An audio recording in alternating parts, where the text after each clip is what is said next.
സ്വാഭാവികമായിട്ട് ആ മണമട്ട് വലിച്ചെടുക്കണം എന്നൊക്കെ പറയുന്നത് അത് അനാവശ്യമായ രീതിയിലല്ല, സ്വന്തം മോളോടുള്ള വാത്സല്യം കൊണ്ട് ആ മോളെ പോലെയാണ് ആ ഏതൊരു മോശപ്പെട്ട ഒരു പത്രപ്രവർത്തക എന്തോ അവളെ തോണ്ടിയത്രേ, അതിന് മാത്രം ഉണ്ടോ അവളൊക്കെ അല്ലേ? അപ്പോൾ അവളും തന്നെ വെറുതെ രാഷ്ട്രീയക്കാരുടെ ഒരു ചട്ടകമായിട്ട് പ്രവർത്തിച്ച് അദ്ദേഹത്തെ അപമാനിക്കാൻ വേണ്ടി. അപ്പോൾ അദ്ദേഹത്തിൻ്റെ ആ വാക്കുകളും പ്രവൃത്തിയും അഭിനയവും എല്ലാം ജീവിതത്തിലും ഉണ്ടായിരിക്കും. അപ്പോൾ അത്രയ്ക്ക് തൻ്റെ അടിയും സാമർഥ്യവും അതുപോലെ തന്നെ കഴിവുറ്റ മാറി മാറി വരുന്ന രാഷ്ട്രീയ പാർട്ടികൾ ഈ കേരളത്തെ കുട്ടിച്ചോറാക്കുകയല്ലാതെ ഇവിടെയുള്ള ആളുകൾക്ക് വേണ്ടി എന്ത് ചെയ്തു എന്ന് നിങ്ങൾ ചിന്തിക്കുക. പ്രവചനമായി തന്നെ നിങ്ങൾ കണ്ടോളൂ. ഞാൻ രാധാകൃഷ്ണൻ നമ്പൂതിരിപ്പാട്, പുതുവാദ്യാർ മഠം കൊട്ടാരം.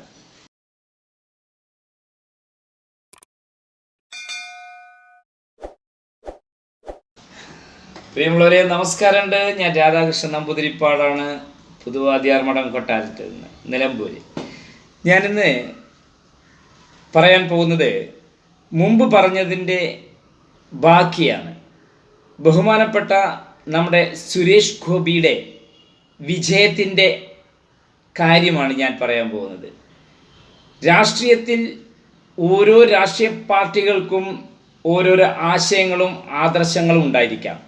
എന്നാൽ ഓരോ രാഷ്ട്രീയ പാർട്ടിക്കാർക്കും അവരുടേതായുള്ള ആശയങ്ങളും ആദർശം തന്നെയാണ് വലുത് എന്നതും സത്യമാണ്. ഇപ്പോൾ ഞാൻ ചിന്തിക്കുന്നു, ഞാനൊരു പാർട്ടിയിൽ വിശ്വസിക്കുമ്പോൾ അതാണ് ഏറ്റവും ശരി. എൻ്റെ നേതാവ് എന്ത് തെമ്മാടിത്തരം ചെയ്താലും എൻ്റെ രാഷ്ട്രീയത്തിൻ്റെ കൊടിയുടെ നിറമാണ് ഞാൻ നോക്കുക. നേതാവ് എന്ത് ചെയ്യുന്നു എന്നല്ല, അയാൾ എന്തോ ചെയ്തോട്ടെ, കള്ളു കുടിക്കുക, പെണ്ണ് പിടിക്കുക, അല്ലെങ്കിൽ അഴിമതി ചെയ്യുക, വെട്ടിക്കൊല്ലുക, കുത്തിക്കൊല്ലുക, എന്തോ ആയിക്കോട്ടെ, അതൊന്നും എനിക്ക് വിരോധമല്ല. എന്നാലും എൻ്റെ രാഷ്ട്രീയമാണ് എനിക്ക് വലുത് എന്ന് പറയുന്ന മൂഢലോകത്ത് ജീവിക്കുന്ന ആളിൽ അല്ല ഞാൻ ജീവിക്കുന്നത്. ഞാനൊരു സ്വതന്ത്ര സ്ഥാനാർത്ഥിയാണ്.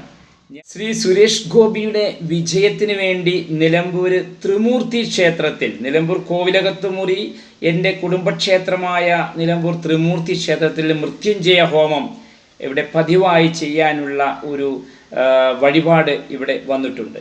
അതുകൊണ്ട് തന്നെ അദ്ദേഹത്തിൻ്റെ വിജയത്തിന് വേണ്ടി ഈ തൃശ്ശൂർ ജില്ലയിലെ നാട്ടിലെ എല്ലാ ജനങ്ങളും രാഷ്ട്രീയവും ജാതി മത ഭേദമന്യേ അദ്ദേഹത്തിൻ്റെ വിജയത്തിന് വേണ്ടി എല്ലാവരും അഹോരാത്രം അവിടെ പ്രയത്നിക്കുക തന്നെയാണ്.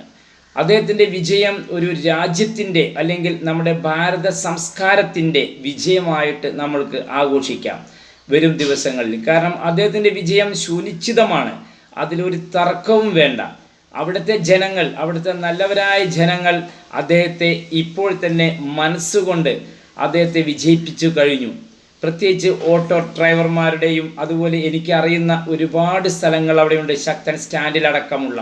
അവിടെയെല്ലാം ഞാൻ കോണ്ടാക്ട് ചെയ്യുമ്പോൾ അവരെ എല്ലാവരുടെയും ഒരേ വികാരമാണ് ശ്രീ സുരേഷ് ഗോപി വിജയിക്കണം എന്നത്. കാരണം തിരുവനന്തപുരമാണല്ലോ നമ്മുടെ കേരളത്തിൻ്റെ തലസ്ഥാനം. ആ തലസ്ഥാന നഗരി തീർച്ചയായിട്ടും തൃശ്ശൂരിലാണ് വേണ്ടത്. കാരണം അവിടെയാണ് നമ്മുടെ ക്ഷേത്ര പെരുമയും അവിടുത്തെ ആ സ്ഥലത്തെ നാട്ടുകാർ, ജനങ്ങൾ, അവിടെ ഒരു ഉത്സവം വന്നാൽ, ഒരു ആഘോഷം വന്നാൽ അവിടെ വേർതിരിവുകളില്ലാതെ എല്ലാവരും പരസ്പരം അങ്ങോട്ടും ഇങ്ങോട്ടും ക്ഷേത്രങ്ങളിലും പള്ളികളിലും എല്ലാവരും പോയി ആ ആഘോഷം അതിഗംഭീരമാക്കുന്ന ഒരു സ്ഥലം തന്നെയാണ് തൃശ്ശൂർ ജില്ല. അതുകൊണ്ട് തന്നെ ആ തൃശ്ശൂർ ജില്ലയിലെ ഈ വ്യക്തി സുരേഷ് ഗോപി എന്ന ആ വ്യക്തിയാണ് ജയിക്കേണ്ടതും. കാരണം കള്ളന്മാരെയും കൊള്ളക്കാരെയും കൊലപാതകികളെയും കണ്ടുമടുത്ത ഒരു ജില്ലയാണ് തൃശ്ശൂർ ജില്ല. കാരണം ഇതെല്ലാം എൻ്റെ സ്വന്തം അഭിപ്രായമാണ് കേട്ടോ. ഞാൻ രാഷ്ട്രീയക്കാരനല്ല, ഞാൻ സ്വതന്ത്ര ചിന്താഗതിക്കാരനാണ്. മാത്രമല്ല വയനാട് നിയോജക മണ്ഡലം പാർലമെൻറ്റിലേക്ക് ഞാൻ സ്വതന്ത്ര സ്ഥാനാർത്ഥിയായിട്ട് നിൽക്കാൻ പോകുന്ന ഒരാളും കൂടിയാണ്. അപ്പോൾ എന്ന് വെച്ചാൽ ഞാൻ സുരേഷ് ഗോപിയുടെ കയ്യിൽ നിന്ന് കാശ് മേടിച്ചിട്ടോ അല്ലെങ്കിൽ BJPയുടെ ഭാരതീയ ജനതാ പാർട്ടിയുടെ ഒരു വക്താവായിട്ട് അല്ല സംസാരിക്കുന്നത്. എനിക്ക് അവരുമായിട്ടൊന്നും തന്നെ രാഷ്ട്രീയപരമായിട്ട് ഒരു ബന്ധവുമില്ല. ഞാൻ സ്വതന്ത്രനായി ചിന്തിക്കുകയും സ്വതന്ത്രനായി പറയുകയും ചെയ്യുന്ന ഒരു വ്യക്തിയാണ്. അതുകൊണ്ട് തന്നെ ഈ പ്രാവശ്യത്തെ, കാരണം തൃശ്ശൂർ ജില്ലയിലാണ് ഈ സുരേഷ് ഗോപി വിജയിക്കേണ്ടതും അതുപോലെ തന്നെ പാർലമെൻറ്റിലേക്ക് പോകേണ്ടതും. അദ്ദേഹം ഒരു MP ആവേണ്ട ആളാണ്, തൃശ്ശൂർ ജില്ലയ്ക്ക് നല്ലൊരു MP. കാരണം അദ്ദേഹം, നിങ്ങൾക്ക് എല്ലാവർക്കും അറിയാം, ഓരോ രാഷ്ട്രീയക്കാരനും അവന് ശമ്പളം കിട്ടിക്കഴിഞ്ഞാൽ അവൻ ആ ശമ്പളം കൊണ്ട് അടിച്ചു പൊളിക്കുക, കൂടാതെ കിമ്പളം ഉണ്ടാക്കാനും അഴിമതി ചെയ്യാനും ധൂർത്തടിക്കാനും അങ്ങനെ മദ്യഷോപ്പിലെ നിത്യ സന്ദർശകനാവുന്ന ആ കാഴ്ചയാണ് മുൻകാലങ്ങളിൽ ഇതൊക്കെ നമുക്ക് മനസ്സിലാക്കാം അല്ലേ. എന്നാൽ ഈ സുരേഷ് ഗോപിയെ പോലെയൊരു വ്യക്തി വിജയിക്കുന്നത് അദ്ദേഹത്തിന് വല്ല ആവശ്യമുണ്ടോ? അദ്ദേഹത്തിന് ഇലക്ഷൻ നിന്നിട്ട് അദ്ദേഹത്തിൻ്റെ ഇമേജ്, അഭിമാനം അല്ലെങ്കിൽ ആ പണം, അദ്ദേഹം ഇക്കണ്ട കാലം അത്രയും അഭിനയിച്ച് കിട്ടിയ ആ ധനം മുഴുവൻ അദ്ദേഹം പാവപ്പെട്ട ആളുകൾക്ക് വേണ്ടി, ചാരിറ്റിക്ക് വേണ്ടി ചെയ്യുന്നത് ഒരു മെമ്പർ ആവാനാണോ? ഒരു മെമ്പറായിട്ട് എന്ത് കിട്ടാനാണ് അയാൾക്കൊക്കെ? അപ്പോൾ അതുകൊണ്ട് ആ നാടിൻ്റെ വികസനമാണ് ആ വ്യക്തി ചിന്തിക്കുന്നത്. അതുകൊണ്ട് തന്നെ അദ്ദേഹത്തെ വിജയിപ്പിക്കേണ്ടത് തൃശ്ശൂർ ജില്ലയിലെ എല്ലാ നല്ലവരായ നാട്ടുകാർ തന്നെയാണ്. രാഷ്ട്രീയം മാറ്റിവെക്കൂ. ഇലക്ഷന് വോട്ട് ചെയ്യുമ്പോൾ നിങ്ങൾ അദ്ദേഹത്തെ ഓർത്താൽ മതി, അദ്ദേഹത്തിൻ്റെ ചിഹ്നം ഓർത്താൽ മതി. കാരണം അദ്ദേഹത്തെ പോലൊരു സ്നേഹനിധിയായ ഒരു മനുഷ്യനെയാണ് തൃശ്ശൂരിന് ആവശ്യം. പ്രത്യേകിച്ച് കേരളത്തിൻ്റെ അഭിമാനവുമാണ് ശ്രീ സുരേഷ് ഗോപി. എല്ലാവരും, ഒരുവിധം ആളുകളൊക്കെ, രാഷ്ട്രീയത്തിൻ്റെ തണലിൽ വിഹരിക്കുന്ന ആളുകളൊക്കെ ശ്രീ സുരേഷ് ഗോപിയെ പരസ്യമായി കുറ്റം പറയുന്നുണ്ടെങ്കിലും ഉള്ളുകൊണ്ട് പരോക്ഷമായി അവരും അവരുടെ കുടുംബാംഗങ്ങളെല്ലാം അദ്ദേഹത്തിന് അനുകൂലിക്കുകയാണ്. കാരണം ഈ വ്യക്തികൾക്കൊക്കെ അറിയാം അവരവരുടെ പാർട്ടി ചെയ്യുന്ന നന്മയും തിന്മയും. അപ്പോൾ ഈ പ്രതീക്ഷ, നമ്മുടെ ഭാവിയിലെ നാളെക്കുറിച്ചുള്ള പ്രതീക്ഷകൾ എന്താണ് സുരേഷ് ഗോപിയിൽ നിന്ന് പ്രതീക്ഷിക്കാവുന്നത് എല്ലാവർക്കും അറിയാം. കാരണം ഒരു സ്ഥാനമാനങ്ങൾ ഒന്നു തന്നെ അലങ്കരിക്കാതെ തന്നെ അദ്ദേഹം ആ നാട്ടിലെ, പ്രത്യേകിച്ച് ആ നാട്ടിലെ, കാരണം പലർക്കും ചെയ്തിട്ടുണ്ട്, നമ്മുടെ സ്നേഹാലയത്തിനും തന്നിട്ടുണ്ട്. പക്ഷേ ആ നാട്ടിലെ ജനങ്ങൾക്കൊക്കെ വേണ്ടി അദ്ദേഹം ചെയ്യാത്ത കാര്യങ്ങൾ എന്താണെന്ന് ചോദിച്ചാൽ മതി. അപ്പോൾ ഒരു MP ആയി കഴിഞ്ഞാൽ എന്തൊക്കെ ഇനി ചെയ്യാൻ കിടക്കുന്നുണ്ട്? അപ്പോൾ അങ്ങനെ വേണം രാഷ്ട്രീയക്കാരായാൽ, അല്ലെങ്കിൽ അങ്ങനെ വേണം ജനസേവകരാണെങ്കിൽ. അല്ലാതെ രാഷ്ട്രീയത്തിൽ ഒരു സ്ഥാനമാനങ്ങൾ നേടിക്കഴിഞ്ഞാൽ അദ്ദേഹത്തിൻ്റെ ഓടിട്ട വീട് വാർപ്പാക്കാനും, വാർപ്പ് എങ്ങനെ 2 നിലയാക്കാം, അതിൻ്റെ കൂട്ടത്തിലുള്ള 10 ഏക്കർ എങ്ങനെ മേടിക്കാം, ഇതാണ് ഓരോ രാഷ്ട്രീയക്കാരൻ്റെയും ജനപ്രതിനിധികളുടെയും ഉദ്ദേശം. ഇപ്പം തന്നെ നമുക്ക് മനസ്സിലാക്കാം, ഓരോ കൗൺസിലർ അല്ലെങ്കിൽ ഓരോ വാർഡ് മെമ്പർ അയാളുടെ ഇന്നലത്തെയും പിന്നെ ഈ സ്ഥാനം കിട്ടിക്കഴിഞ്ഞാൽ ഉണ്ടാവുന്ന അയാളുടെ വീടിൻ്റെ പണി അതിവേഗം പുരോഗമിക്കും. ഓരോ കൗൺസിലറുടെ ആയിക്കോട്ടെ, ഞാൻ കണ്ടുകൊടുത്തോളം അങ്ങനെയാണ്. കാരണം ഇവർക്കൊക്കെ പെട്ടെന്ന്, കാരണം നാളെ ഭരണം പോകും, അപ്പോൾ പോകുമ്പോഴേക്കും നമ്മൾക്ക് ഇപ്പോഴേ കിട്ടുള്ളൂ എന്ന് വിചാരിച്ചിട്ട് ഓരോ വ്യക്തികളും പണം പിടുങ്ങാനുള്ള, പാവപ്പെട്ട ആളുകളുടെ നികുതി പണം കൊണ്ട് അടയ്ക്കുന്നത് എങ്ങനെയൊക്കെ അടിച്ചു മാറ്റാം എന്ന് നമ്മൾക്ക് ഈ ഭരണം നമ്മൾക്ക് കണ്ടതാണ് അല്ലേ. ഈ ഭരണത്തിൽ തന്നെ നമുക്ക് മനസ്സിലാക്കാം. അങ്ങനെ ഓരോ ഭരണം, ഒരു നാണയത്തിൻ്റെ 2 വശങ്ങളാണ് ഈ കമ്മ്യൂണിസ്റ്റ് പാർട്ടിയും അല്ലെങ്കിൽ കോൺഗ്രസ് എന്ന് പറയുന്ന പാർട്ടിയും. അപ്പോൾ ഇനി ഒരു 10 വർഷത്തേക്ക് കമ്മ്യൂണിസ്റ്റ് പാർട്ടി ഇവിടെ ഭരിച്ചു, ഇനി നോക്കിക്കോളൂ അടുത്ത പ്രാവശ്യം കോൺഗ്രസ് ഭരിക്കും. അവർ മാക്സിമം അത് യൂട്ടിലൈസ് ചെയ്യും. അങ്ങനെ അടിച്ച് പൊളിച്ച് അവരങ്ങോട്ട് ചെയ്യും. അപ്പോൾ വീണ്ടും ഇവരുടെ ജനങ്ങൾക്ക് ഇവരെ കൊണ്ട് പൊറുതിമുട്ടും, ഇനി കോൺഗ്രസിനെ കൊണ്ട്. അപ്പോൾ വീണ്ടും കമ്മ്യൂണിസ്റ്റ് പാർട്ടിയെ തിരഞ്ഞെടുക്കും. അത് കഴിഞ്ഞാൽ 10 വർഷം കഴിഞ്ഞാൽ വീണ്ടും കോൺഗ്രസിനെ. അങ്ങനെ മാറി മാറി വരുന്ന രാഷ്ട്രീയ പാർട്ടികൾ ഈ കേരളത്തെ കുട്ടിച്ചോറാക്കുകയല്ലാതെ ഇവിടെയുള്ള ആളുകൾക്ക് വേണ്ടി എന്ത് ചെയ്തു എന്ന് നിങ്ങൾ ചിന്തിക്കുക. പ്രത്യേകിച്ച് അതിൽ ഒരു വംശമാണ് ആദിവാസി എന്ന് പറയുന്ന ഒരു വംശം. ആ പാവപ്പെട്ട ജനങ്ങൾക്ക് വേണ്ടി മാറി മാറി വരുന്ന രാഷ്ട്രീയ പാർട്ടികൾ എന്ത് ചെയ്തു ഒന്ന് ചിന്തിച്ചിട്ടുണ്ടോ നിങ്ങൾ? നിങ്ങളുടെ പരിസരത്ത് ഈ കാണുന്ന ഈ പാവപ്പെട്ട ദാരിദ്ര്യ ദുരിത ദുഃഖത്തിൽ അമർന്നു കിടക്കുന്ന ഈ ജനങ്ങൾ നിങ്ങളൊന്ന് നോക്കൂ. കരി പിടിച്ച 2 ചട്ടിയും കലയും അതുപോലെ കീറിയ 2 പായയും അല്ലാതെ ഈ ഇടിഞ്ഞു പൊളിഞ്ഞ് വിളറായ അല്ലെങ്കിൽ ചെത്തിത്തേക്കാത്ത അല്ലെങ്കിലോ അതിൻ്റെ നിലമൊക്കെ പൊളിഞ്ഞ് അങ്ങനെ ഒരു വൃത്തിഹീനമായ ഒരു അന്തരീക്ഷത്തിൽ കിടക്കുന്ന ആദിവാസി മനുഷ്യരെ, ഈ പാവപ്പെട്ട സഹോദരങ്ങൾക്ക് വേണ്ടി എന്താണ് ഈ രാഷ്ട്രീയക്കാർ മാറി മാറി വന്നവർ ചെയ്തത് നിങ്ങൾ കണ്ടിട്ടുണ്ടോ? ഇനി അതുകൊണ്ട് തന്നെ നമ്മൾ കേരളത്തിനൊരു 3ാം മുന്നണി ആവശ്യമാണ്. കേരളത്തിലെ ഒരു 3ാം മുന്നണിയുടെ ഒരു ആവശ്യം നിർബന്ധമാണ്. അതിന് നല്ലവരായ പ്രബുദ്ധരായ വോട്ടർമാർ നമ്മുടെ രാഷ്ട്രീയ പാർട്ടി ചെയ്യുന്ന ചെയ്തികൾ എന്താണെന്ന് വിലയിരുത്തൂ.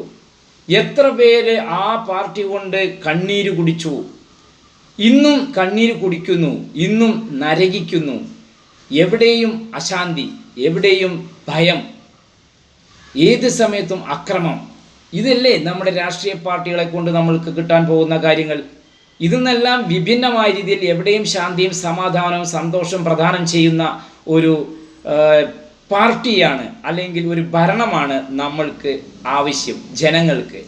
അല്ലാതെ ദൂർത്തടിക്കാനും അഴിമതി ചെയ്യാനും കള്ളപ്പണം വെളുപ്പിക്കാനും കള്ള് കുടിക്കാനും പെണ്ണ് പിടിക്കാനും ഇങ്ങനെയുള്ള വെറും അക്രമം അഴിച്ചുവിടാനുമുള്ള രാഷ്ട്രീയ പാർട്ടികളല്ലേ നമ്മൾ ഇതുവരെ കണ്ടിട്ടുള്ളൂ. അതുകൊണ്ട് തന്നെ എല്ലാവരും സ്വതന്ത്രമായി നിൽക്കുന്ന ആളുകളെ, എന്നുവെച്ചാൽ ഒരു രാഷ്ട്രീയ പാർട്ടികളെയും പിന്തുണയ്ക്കാതെ നിൽക്കുന്ന ആളുകളെ വേണം ഇപ്രാവശ്യം തിരഞ്ഞെടുക്കാനും അവരെ വോട്ട് ചെയ്യാനും എന്നാണ് എൻ്റെ വിനീതമായ സ്വതന്ത്രമായ എൻ്റെ വിനീതമായ അഭിപ്രായം. ശ്രീ സുരേഷ് ഗോപി ഭാരതീയ ജനതാ പാർട്ടിയുടെ ടിക്കറ്റിൽ മത്സരിക്കുന്നുണ്ടെങ്കിലും അദ്ദേഹത്തെ ഞാൻ രാഷ്ട്രീയക്കാരനായിട്ടല്ല കാണുന്നത്. അദ്ദേഹം എന്ന വ്യക്തിയുടെ നല്ല മനസ്സ് ഒരുപാട് പേര് തിരിച്ചറിഞ്ഞതാണ്. ഒരുപാട് പേര് അദ്ദേഹം ആരാണ് എന്താണ് എന്നത് മനസ്സിലാക്കിയ ആളുകൾ തന്നെയാണ്. അതിലൊരു തർക്കവും വേണ്ട. നിലമ്പൂരിൽ നിന്നും അല്ലെങ്കിൽ വയനാട്ടിൽ നിന്നും മത്സരിക്കുന്ന ഈ പ്രാവശ്യത്തെ ഞാൻ ഒരു സ്വതന്ത്ര സ്ഥാനാർത്ഥിയായിട്ട് ഞാൻ ഒരു മെമ്പർ ആവാമെന്നോ അല്ലെങ്കിൽ പാർലമെൻറ്റിലേക്ക് MP ആവാമെന്ന് കരുതിയിട്ടൊന്നുമല്ല. എങ്കിലും ഒരു 100 500 വോട്ടെങ്കിലും എനിക്ക് കിട്ടുമെന്ന് വിശ്വസിച്ചിട്ട് തന്നെയാണ് ഞാൻ സ്വതന്ത്രമായി നിൽക്കുന്നത്. അതുകൊണ്ട് എൻ്റെ കാര്യം പോട്ടെ. അപ്പോൾ ബഹുമാനപ്പെട്ട ശ്രീ സുരേഷ് ഗോപിക്ക് വേണ്ടി നിങ്ങൾ നിർബന്ധമായിട്ടും വോട്ട് ചെയ്യുക. അതുപോലെ തന്നെ ഈ വീഡിയോ കാണുന്ന ആളുകൾ നിങ്ങളുടെ സ്നേഹിതന്മാരോടും ബന്ധുമിത്രാദികളോടും ഒക്കെ തന്നെ തൃശ്ശൂർ ജില്ലയിലെ എല്ലാവരെയും വിളിച്ചറിയിച്ച് അദ്ദേഹത്തിൻ്റെ വിജയത്തിന് വേണ്ടി പ്രാർത്ഥിക്കാനും അദ്ദേഹത്തിന് വോട്ട് ചെയ്യാനും എല്ലാവരോടും താഴ്മയായിട്ട് ഞാൻ അപേക്ഷിക്കുകയാണ്. കാരണം സുരേഷ് ഗോപി എന്നതൊരു BJP-ക്കാരൻ മാത്രമല്ല. അദ്ദേഹത്തിൻ്റെ പാർട്ടിയല്ല ഞാൻ മനസ്സിലാക്കുന്നത്, അദ്ദേഹത്തിൻ്റെ വ്യക്തിത്വമാണ്. അദ്ദേഹത്തിന് അവിടെ മുസ്ലിം എന്നോ ക്രിസ്ത്യാനിയെന്നോ ആദിവാസിയെന്നോ അല്ലെങ്കിൽ സവർണനെന്നോ അവർണനെന്നോ ഇല്ലാതെ എല്ലാവരും ചേർത്ത് പിടിക്കുന്ന ഒരു മനുഷ്യസ്നേഹിയാണ് നമ്മുടെ ഈ സുരേഷ് ഗോപി. ഒരു സ്വർണ്ണക്കിരീടം കൊടുത്തതാണ് ഇപ്പോൾ അദ്ദേഹം ചെയ്ത തെറ്റ്. കാരണം ഈ ചെയ്ത തെറ്റ് ജനങ്ങളിൽ നിന്ന് പിരിവെടുത്തിട്ടല്ല അദ്ദേഹം കൊടുത്തത്. അദ്ദേഹം അതൊരു വഴിപാട് ചെയ്തതാണ്. അതിൽ 1 ഗ്രാം സ്വർണമായിരിക്കാം, അല്ലെങ്കിൽ അത് മുഴുവൻ സ്വർണമായിരിക്കാം. ആർക്കാണ് ഛേദം? ആർക്കാണ് ഇത്ര സങ്കടം? ആർക്കാണ് കൊടുത്ത? അദ്ദേഹത്തിനില്ല. മേടിച്ച പള്ളി കമ്മിറ്റിക്കോ അല്ലെങ്കിൽ മാതാവിനും വിഷമമില്ല. അപ്പോൾ എന്തെങ്കിലും കുറ്റം പറഞ്ഞ് അത് ഗ്യാരണ്ടിയാക്കി മാറ്റാനുള്ള തന്ത്രമാണ്, രാഷ്ട്രീയ തന്ത്രമാണ് ഇപ്പോൾ നടന്നുകൊണ്ടിരിക്കുന്നത്. അദ്ദേഹത്തിനെതിരെ ഏതൊരു മോശപ്പെട്ട ഒരു പത്രപ്രവർത്തക എന്തോ അവളെ തോണ്ടിയത്രേ, അതിന് മാത്രം ഉണ്ടോ അവളൊക്കെ അല്ലേ? അപ്പോൾ അവളും തന്നെ വെറുതെ രാഷ്ട്രീയക്കാരുടെ ഒരു ചട്ടകമായിട്ട് പ്രവർത്തിച്ച് അദ്ദേഹത്തെ അപമാനിക്കാൻ വേണ്ടി മനഃപൂർവ്വം കള്ളക്കേസ് കെട്ടിച്ചമച്ചതാണെന്ന് കേരള ജനതയ്ക്ക് എല്ലാവർക്കും അറിയാം.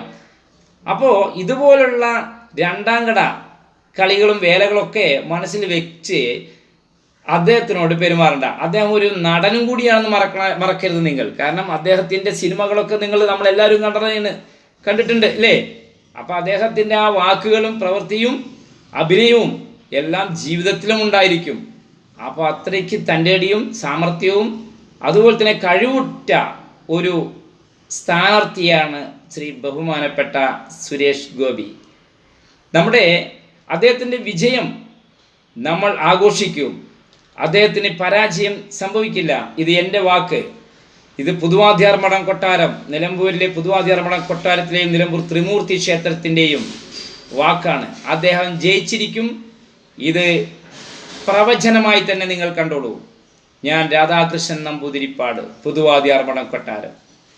എല്ലാവർക്കും വിനീതമായ നമസ്കാരം പ്രിയരെ, എല്ലാവർക്കും പ്രണാമം. കാരണം അദ്ദേഹത്തിൻ്റെ വിജയം നമ്മുടെ നാടിൻ്റെ വിജയമാണ്, ഓരോരുത്തരുടെ വിജയമാണ്. അദ്ദേഹത്തിനെതിരെ വളരെ മോശമായ രീതിയിൽ പ്രചരിപ്പിക്കാനും കഥ പറയാനും 10 ആളെ നിരത്തിക്കൊണ്ട് അവരെ കൊണ്ട് മോശമായി പറയിപ്പിക്കുന്ന പ്രവണതയൊക്കെ അതെല്ലാം ഇതുപോലുള്ള തന്ത്രങ്ങൾ എത്രയോ കണ്ടിരിക്കുന്നു രാഷ്ട്രീയത്തിൽ. അപ്പോൾ അതിലൊന്നും ആരും വീഴരുത്. പത്മജ സത്യത്തിലെ ഒരു അവസരവാദിയല്ല. പത്മജ ശരിയായ രീതിയിൽ കൃഷ്ണഭക്തയാണ്. അതുകൊണ്ട് തന്നെയാണ് തൃശ്ശൂർ ജില്ലയിലെ അയമയ്ക്ക് ഈ ഒരു സുരേഷ് ഗോപിയുടെ കൈകൾക്ക് ശക്തി പകരാൻ ഒരു അവസരം ഭഗവാനായിട്ട് ഉണ്ടാക്കി കൊടുത്തിരിക്കുന്നത്. അതിലൊരു സംശയം വേണ്ട. അതുപോലെ മറ്റുള്ളവരുടെ ആരുടെയും പ്രചോദനമില്ലാതെ ഇത്രയൊക്കെ ചാരിറ്റി പ്രവർത്തനങ്ങൾ ചെയ്യാൻ സാധിക്കുന്നൊരു വ്യക്തിക്ക് ഈ അടുത്തൊരു വിവാദമായൊരു സംസാരം ഉണ്ടായി. ഒരു ചികിത്സാ ആർത്ഥം ഒരു സ്ത്രീ വന്ന് സഹായം ചോദിച്ചതുമായി ബന്ധപ്പെട്ട് സത്യത്തിൽ അവരെ മനഃപൂർവ്വം ഇറക്കിക്കളിച്ചതാണ്. സത്യം ഇവർക്ക് വയ്യാന്നുണ്ടെങ്കിൽ തീർച്ചയായിട്ടും സുരേഷ് ഗോപി തന്നെ മുൻകൈയെടുത്ത് അവരെ സഹായിക്കും എന്നുള്ളതിന് ഒരു തർക്കമില്ല. എല്ലാവർക്കും അറിയാം. ആര് ചെന്നാലും സഹായിക്കും, ആര് പറഞ്ഞാലും സഹായിക്കും. എന്നിട്ടാണോ രോഗിയായിട്ട് വയ്യാതിരിക്കുന്ന ഒരാളെ സഹായിക്കില്ല തോന്നുന്നുണ്ടോ? അപ്പം അത് മനഃപൂർവ്വം അത് നാടകം കളിച്ചതാണ്, എല്ലാവർക്കും അറിയാമല്ലോ. അത് ഒരു കാര്യം എന്താ വെച്ചാൽ, ഇപ്പോൾ അദ്ദേഹത്തിൻ്റെ മോള് മരിച്ചുപോയ കുട്ടി, ആ കുട്ടിയുടെ പ്രായത്തിലുള്ള കുട്ടികളെ കാണുമ്പോൾ സ്വാഭാവികമായിട്ട് ആ മണമട്ട് വലിച്ചെടുക്കണം എന്നൊക്കെ പറയുന്നത് അത് അനാവശ്യമായ രീതിയിലല്ല, സ്വന്തം മോളോടുള്ള വാത്സല്യം കൊണ്ട് ആ മോളെപ്പോലെയാണ് ആ കുട്ടികളും എന്നുള്ള അർത്ഥത്തിലാണ്. അല്ലാതെ ഈ ചിന്തിക്കുന്നവരുടെ ചിന്തയല്ല. അദ്ദേഹത്തിന് വേണ്ടി ഈ മൃത്യുഞ്ജയ ഹോമം നമ്മുടെ നിലമ്പൂർ ത്രിമൂർത്തി ക്ഷേത്രത്തിൽ വഴിപാട് ചെയ്ത ഒരു ഭക്തനുണ്ട്. അദ്ദേഹത്തിൻ്റെ പേര് ലോറൻസ് എന്നാണ്, ലോറൻസ്. അപ്പോൾ അദ്ദേഹത്തിന് ഒരു പക്ഷേ നിങ്ങൾ പറഞ്ഞാൽ അറിയണ്ടാവും, റപ്പായി, തീറ്റ റപ്പായി എന്ന് പറഞ്ഞ പേര് കേട്ട ഒരു വ്യക്തി ഉണ്ടായിരുന്നു തൃശ്ശൂർ.